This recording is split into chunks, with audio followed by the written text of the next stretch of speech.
జీలకర్ర ముఖ్యంగా కొవ్వుని కరిగించటానికి, ఫ్యాట్ సెల్స్లో ఇన్ఫ్లమేషన్ తగ్గించటానికి, బ్లడ్లో ఉండే గుండె జబ్బులకు కారణమయ్యే ట్రైగ్లిజరైడ్స్, బ్యాడ్ కొలెస్ట్రాల్ని తగ్గించటం అంటే చాలా బాగా లాభం అన్నమాట.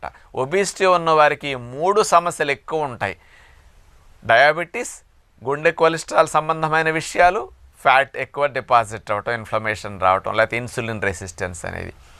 దీని మీద స్పష్టంగా ఈ 3 మీద జీలకర్ర లేకపోతే జీలకర్ర మరిగించిన నీళ్లు బాగా వాడటం వల్ల స్పష్టంగా వస్తున్నదని నిరూపించారనమాట. 2011 సంవత్సరంలో Indian institute of integrative medicine India మన వాళ్ళు చేసిన పరిశోధన అనమాట జీలకర్ర వాటర్ మీద. మరి ఇంకొక విషయం కూడా స్పష్టంగా ఇచ్చారు. మామూలుగా ఇన్సులిన్ రెసిస్టెన్స్, ఒబిసిటీ ఉన్న వాళ్ళందరికీ వచ్చేస్తుంది. షుగర్ 80% డయాబెటీస్ రావడానికి అవకాశం